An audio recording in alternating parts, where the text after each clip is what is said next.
Hey, I have to be honest. Before I started my practicum, I thought I was not going to be a good teacher. My confidence level was very low. I was worried that I could not deliver the knowledge well to the students. But my practicum journey just proves that I was totally wrong. In fact, I was having so much fun.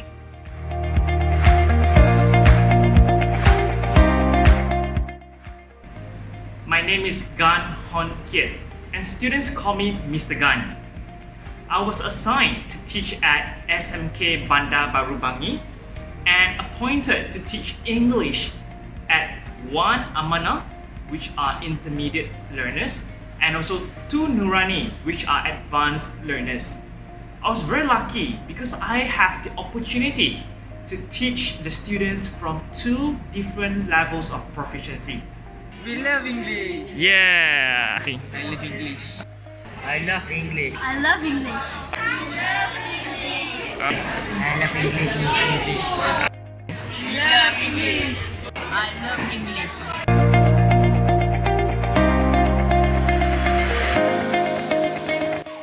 For the co-curriculum activities, frankly speaking, I did not expect much from the co-curriculum activities at first. I was not an active guy in this. I was involved in ping pong for sports, science club, and Red Crescent Society.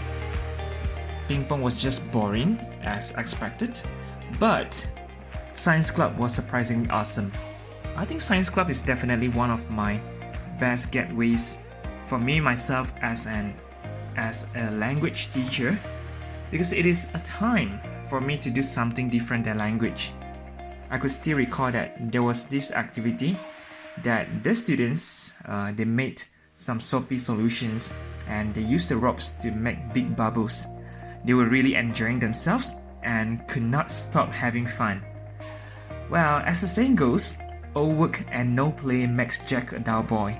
It is really beneficial for students to do something relaxing and exciting to energize themselves. As a teacher, I was very happy for them when I saw all of the smiles and the laughter on their faces. It was really delightful and amusing.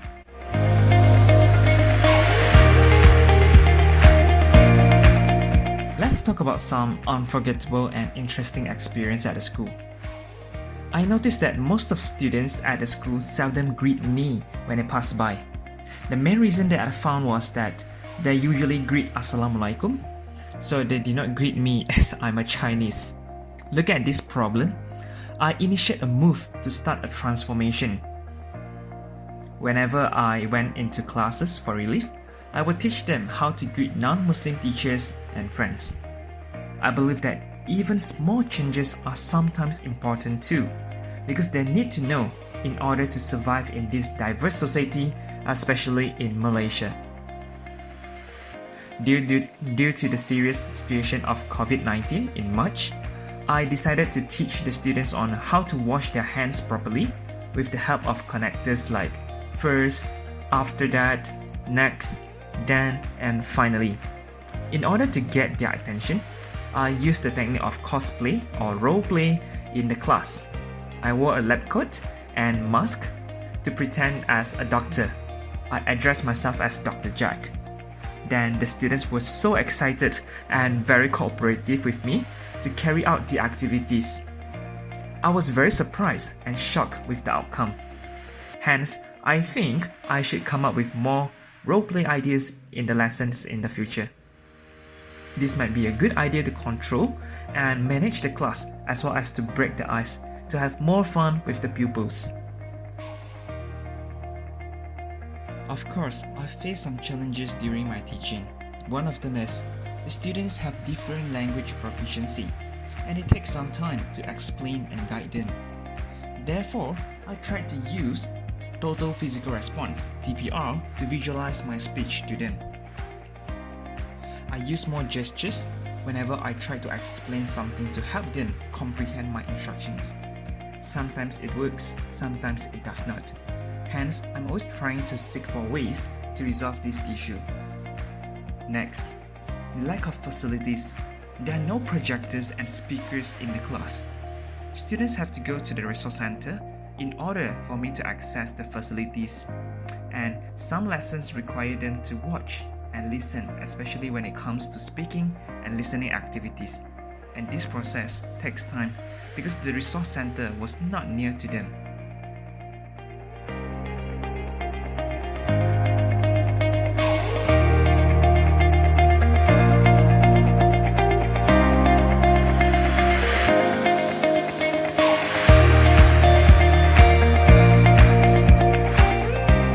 Trying to apply asynchronous learning to my teaching for the first 2 months of Movement Control Order (MCO) period, which means the students are able to access and learn the materials I provide whenever as well as wherever they want.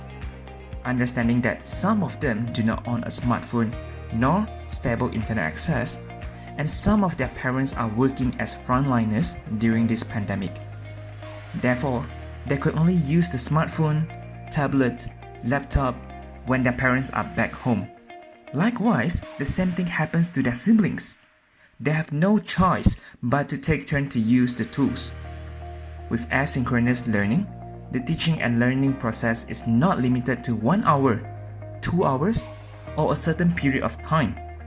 It actually allows the students to learn and access the materials at their own convenience. The students can progress at a pace that is best suited for themselves. They could check the videos, audio, documents repeatedly from time to time in order to fully comprehend them. However, I've come to realize that there are actually several drawbacks of giving tasks online. First and foremost, not all of the students did the task and submitted them to me. For instance, the very first task that I had given in early April, which I asked them to write an email to me, there are only about 40% of the students submitted to me. The submission was slightly better for the next few tasks, but yet, they were still appalling. Besides, asynchronous learning is very learner-centered, so the students need a high level of self-discipline and focus to be successful in completing the required works. This definitely explains why the submission rate was so low from them. In addition, the lack of interaction between the teacher and the students leaves some individuals feeling isolated. This could lead to a lack of motivation and engagement.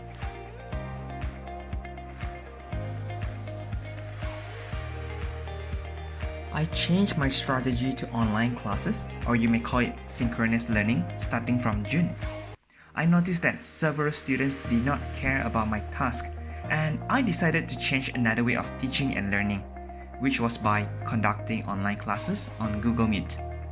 I started to explore the features on Google Meet a few weeks before to make sure that I was familiar with everything on Google Meet. However, I think the most important thing was still the pedagogy of teaching online, because it was totally different experience. I learned a lot while I was conducting the online lessons with the students. During online classes, I learned to give clear, simple, and straightforward instructions.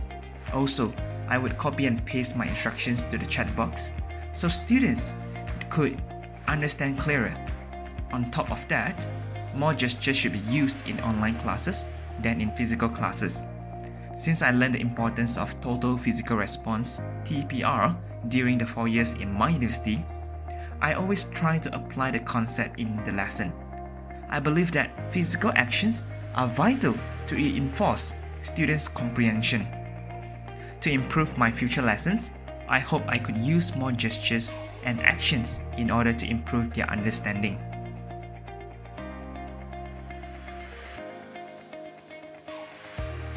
By using Google Meet, I managed to utilize most of the advanced features, such as playing videos, presentation slides, audio, virtual whiteboards, and so on. All these cool features are seldom used in a traditional classes. They certainly help different types of learners, be it visual learners, auditory learners, or kinesthetic learners. Everyone could be advantaged. Having said that, synchronous learning comes with some disadvantages as well. In my opinion, the most significant one would be the attendance. The best that I could get so far was only slightly more than half of a class. As the classes were conducted during daytime, some of the students did not have the tools like smartphones and computers to access since their parents were out for work. Some did not have internet access as well. Hence, this has caused the attendance to be very poor. Other than that, technical difficulty is another stepping stone of having a good quality online class. We cannot assume that all of the students were having good internet connection or an advanced device. Technical difficulties like spotty internet, crashing hard drives, and dying batteries can become anything from an inconvenience to a disaster. This could really be a challenge to both teachers and students. In short, this practicum journey has definitely helped me to gain insights and experiences which will make me a better educator. I'll utilize all this knowledge and experiences in my education career in the future. There is a Chinese saying goes, 10年树木，百年树人, which means it takes 10 years to grow a tree, but 100 years to cultivate people. This proverb means that cultivating talent is hard work, which needs long-term effort. Therefore, I will try my best to keep the passion in order to educate and cultivate the young people and keep the prosperity of this country.